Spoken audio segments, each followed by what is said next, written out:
Star Wars Jedi Fallen Order isn't just the latest Star Wars game to arrive on consoles, it's an official entry in the Star Wars canon, and with Star Wars being an expansive monomyth that encompasses thousands of years worth of stories, everything is going to reference something at some stage or another. The game's story really shines through, and while it's something lore fanatics will doubtlessly gobble up, more casual fans and those just curious to learn more about Fallen Order's references won't have noticed everything.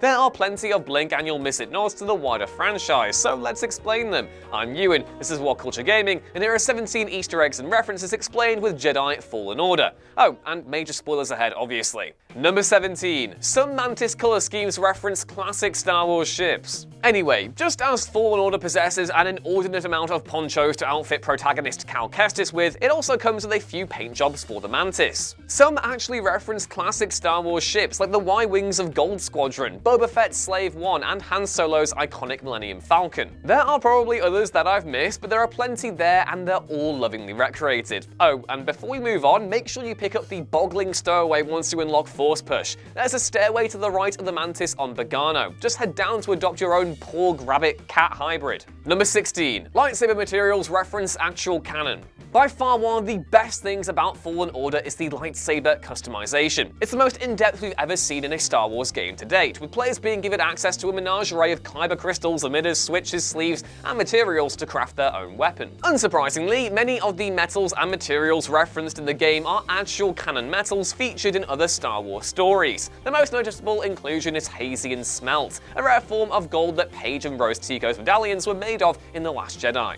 Number 15. The game resurrects crystals that were no longer canon.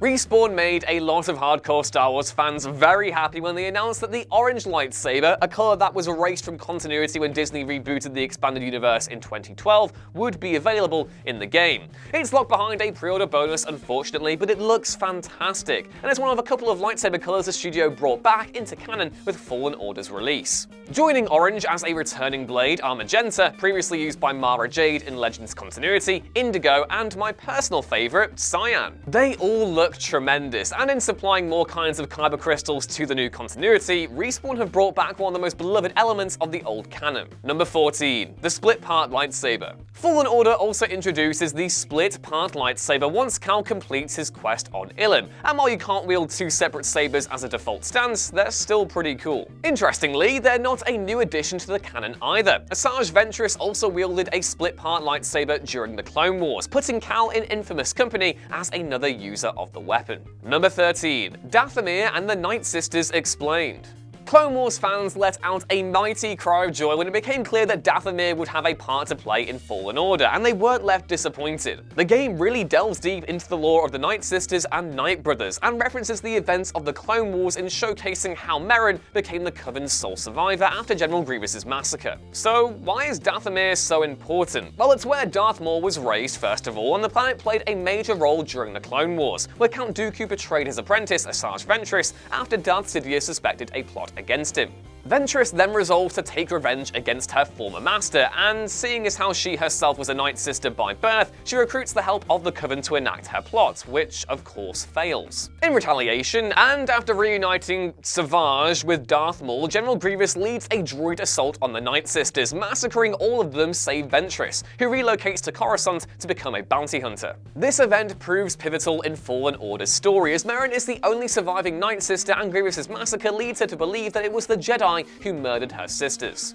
Number 12. The Inquisitorius. The Inquisitorius are a pivotal part of Fallen Order and have been a mainstay of Star Wars continuity since the release of Star Wars Rebels, which was also set between Revenge of the Sith and A New Hope. The Empire's Inquisitors were all Force-sensitive beings, and many were recruited from the ranks of the Jedi Order, as Fallen Order reveals in painful detail. They were all outfitted with double-bladed lightsabers that could rotate at a rapid pace if necessary, and were led by the Grand Inquisitor, a disgraced Jedi Temple guard who reported directly to Darth Vader. Inquisitors were tasked with hunting Jedi survivors of Order 66 and did so with great prejudice, but were ultimately dismantled by the time the galaxy erupted into a full-blown civil war during the events of the original trilogy. Fallen Order actually shows the Inquisitorius at the peak of their powers, as it wouldn't be until a few years later where Jedi Kanan Jarrus would kill the Grand Inquisitor in a duel on Lothal. Number 11. Obi-Wan's message is taken straight from Rebels. After Cal travels to Bogano with Seer and Grease and discovers that Eno Cordova has hidden the locations of Force-sensitive children across the galaxy, Seer actually gives him a holocron to unlock. Those who've played Fallen Order will understand that holocrons were used to store information, but one thing they may have forgotten is that Obi-Wan Kenobi left behind a message after investigating the Jedi Temple massacre,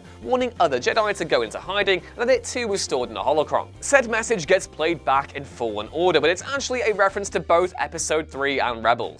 James Arnold Taylor reprises the role of Obi-Wan after voicing him in both the Clone Wars and Rebels, and the audio is an exact repeat of what we've seen in the show. Number 10. Classic Clone Wars iconography. Clone Wars fans will find a lot to love about Fallen Order as, even though it isn't set during that era, the shadow of the conflict still lingers. Bracca itself serves as a fantastic visual metaphor in regards to the transition between episodes 3 and 4, as the Scrapper planet sees Cal and other workers disassembling all those old ships and cruisers of the Republic era. It's really quite brilliant, and pretty much every ship is shown at some point or another. There are Republic Venators, old droid control ships, ARC-170 starfighters, Jedi starfighters, and even Republic gunships which get utilized by Saw Gerrera's forces on Kashyyyk. Jedi Master Jaro Tapal's robes are also adorned with old Clone Wars armor, which many Jedi utilized during the conflict, including Obi-Wan Kenobi and Anakin Skywalker. Number 9. Jaro Tapal's species. Jaro Tapal is one of Fallen Order's best characters, and he only ever appears through Force visions and flashbacks. That's a testament to just how well the character was written, but despite looking incredibly cool, Tapal also actually belongs to an exclusive club. He's the only other Lasat to play a significant role in the Star Wars canon. The other was Zeb Aurelios, who featured heavily in Star Wars Rebels and whose design was heavily inspired by Ralph McQuarrie's original concepts for Chewbacca. Aside from Tapal's brilliant design, the character is also one of few Jedi known to have wielded a double-bladed lightsaber during the Republic era. Pong Krell... No, I'm not going to laugh at that, I said it would be fine. Pong Krell was another to wield those weapons during the Clone Wars, so Tapal's weapon should be considered something of a rarity. Number 8. Saw Gerrera. Reprising his role as rebel insurgent Saw Gerrera from Rogue One: A Star Wars Story, Forrest Whitaker plays a minor role in Fallen Order assisting Cal on Kashyyyk. Canonically, this is the first time Saw is depicted in the Imperial era, with Gerrera having previously been introduced on the Clone Wars and later appearing on Rebels in the build-up to Zero ABY. The seeds of Saw's Rogue One era tactics are also foreshadowed in Fallen Order, with the Rebel abandoning the Wookiees after suffering setbacks in their insurgency against the Empire. Number 7. Ilum Explained.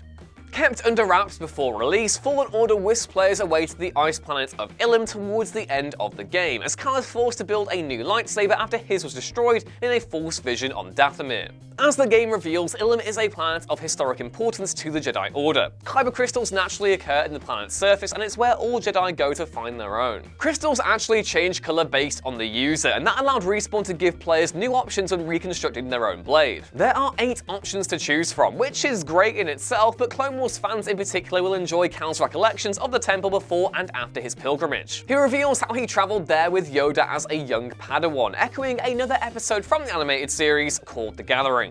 Number 6. Tarful. Kashyyyk has become an iconic location within the Star Wars canon, despite only appearing in one film and select expanded universe material. The reason why is obvious. It's the Wookiee homeworld, and while Chewbacca is by far the most famous Wookiee, there is another who should be familiar to Star Wars fans: Tarful. Tarful served with Master Yoda during the Battle of Kashyyyk and had strong links with the Jedi. He helps Yoda escape from Kashyyyk in Revenge of the Sith, and while no longer classified as canon, had a part to play in 2005's brilliant Republic Commando video game. Number 5. BD-1's Noises. In quite a lot of ways, BD-1 sort of steals the show in Fallen Order. He's lovable, resourceful, and the perfect companion, and potentially even able to stake a claim to being Star Wars' cutest droid. Look, it's between him and BB-8, okay? You try choosing which one's cuter. Anyway, one thing fans may not realize is that BD-1's beeps and boops came from Ben Burtt, aka the man who created R2-D2 sounds in the original trilogy. Burtt is responsible for creating many of Star Wars' most iconic noises, including the screaming of the Imperial TIE Fighter and the unique buzz generated when a lightsaber gets flicked on. That's it, right? Buzz, buzz. I can't do the noises. I should never do that again. ever. No matter how bad my lightsaber impression is, it's great to see his involvement, and really, when creating a new droid for Star Wars, things don't get much more official than having the original R2 noisemaker voicing it. Number 4. The Knighting Ceremony.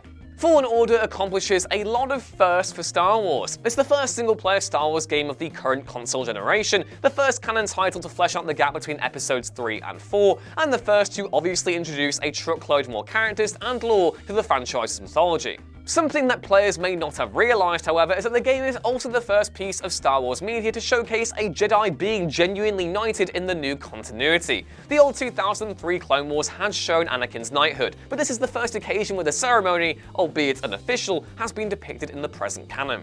Number 3. The Who. The intro to Fallen Order sees Cal listening to his favourite band, I imagine, and while at a glance you'd think this was probably music created specifically for the game, it's not. The song is actually performed by Mongolian metal band The Who, and it's called Black Thunder. The song even gets played when Cal gets captured by the Haxian Brood too, and it's pretty cool how seamlessly it gets woven into Star Wars' aesthetic. Number 2. Faster, more intense. Players don't get to spend much time with Master Tapal, but Respawn were still able to sneak in an Easter egg or two during his actual trading sessions. Cal goes back and effectively relearns many of the Force abilities that had been taught to him as a young Padawan, and Tapal can be heard issuing advice from his post above. One of the phrases Tapal says is faster, more intense, which is a direct reference to the same instructions George Lucas gave his actors while on the set of the original Star Wars. And number 1, the Order 66 Easter egg. All of these Easter eggs do, however, pale in comparison to one you can actually access at the start of the game. When you're on the shuttle with Pralf and Cal's first vision comes about, you follow your companion to a door. The door will be locked, and when you turn around, you'll find yourself in an Old Republic Venator. However, if you press the button to the door 66 times, for some reason as YouTube user xGarbett discovered, you'll be treated to some dialogue from Darth Sidious himself. Once Cal hits the button 66 times, Palpatine's voice can be heard saying, "Execute Order 66, the notorious designation given for the battle plan that saw the clones turn on their Jedi generals. Is that and my impression the most extra thing ever? Well, yes, but also no Palpatine, some Palpatine.